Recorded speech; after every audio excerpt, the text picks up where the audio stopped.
Adios Amigo, സ്പാനിഷിലെ goodbye my friend. സുരാജേട്ടനും ആസിഫ് അലിയും മുഖ്യ കഥാപാത്രമായിട്ട് അഭിനയിച്ച പടമാണ് അഡിയോസ് അമിഗോ. നഹാസ് നാസറാണ് ഇതിന്റെ ഡയറക്ടർ, അജി പീറ്റർ ആണ് റൈറ്റർ. ഇവരല്ലാതെ ഗസ്റ്റുകളായിട്ട് ഷൈൻ ടോം ചാക്കോ, ഗണപതി, അൽതാഫ് സലീം, അനഘ, ജിനു ജോസഫ്, മുത്തുമണി ഇവരൊക്കെ ഇതിനകത്ത് ചെറിയ ഗസ്റ്റുകളായിട്ട് വരുന്നുണ്ട്. അൽതാഫ് സലീം വെള്ളം അടിച്ചിട്ട് നുണക്കുഴിയിൽ എങ്ങനെയാണോ അതേപോലെ തന്നെയാണ് ഇതിനകത്ത്. പടത്തെക്കുറിച്ച് പറയുകയാണെങ്കിൽ ഒരു ഇമോഷണൽ ഡ്രാമയാണ്, ഒരു ഫ്രഷ് ഫീൽ കൊടുത്തിട്ടുണ്ട്. സുരാജേട്ടനെ കുറിച്ച് പറയുന്നതിന് മുമ്പ് ആസിഫ് അലിയെ കുറിച്ച് പറയണം. ആസിഫ് അലിയുടെ ആദ്യത്തെ 5 മിനിറ്റ് പെർഫോമൻസ് ഞാൻ കണ്ടപ്പോൾ ഞാൻ വിചാരിച്ച് കയ്യിൽ നിന്ന് പോയത്. പക്ഷേ ആസിഫ് അലി വേറെ ലെവൽ ആക്ടിങ് ആയിരുന്നു കേട്ടോ.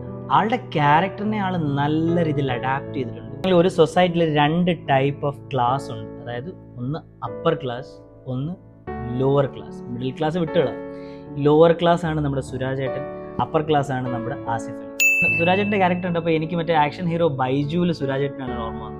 അതേ ഒരു ലൈനാണ് പിടിച്ചേക്കുന്നത് ഇതിനകത്ത്. ഒരു സ്റ്റേജ് വരുമ്പോൾ സുരാജേട്ടൻ്റെ പെർഫോമൻസും നമ്മുടെ ആസിഫിയുടെ പെർഫോമൻസ് നമ്മൾ ഇമോഷണലി ഒത്തിരി ടച്ച് ചെയ്യും. ഷൈൻ ടോം ചാക്കോ ഇടയ്ക്ക് വരുന്നുണ്ട്, അവനെ കാലിവാരി അടിക്കാൻ തോന്നും. ആ ക്യാരക്ടറിനെ ഡിമാൻഡ് ചെയ്ത രീതിയിലാണ് ഷൈൻ ടോം ചാക്കോ ആക്ട് ചെയ്തേക്കുന്നത്. ടെക്നിക്കൽ സൈഡ് പറയുവാണെങ്കിൽ സിനിമാറ്റോഗ്രാഫി, മ്യൂസിക് എല്ലാം നന്നായിട്ടുണ്ടായിരുന്നു.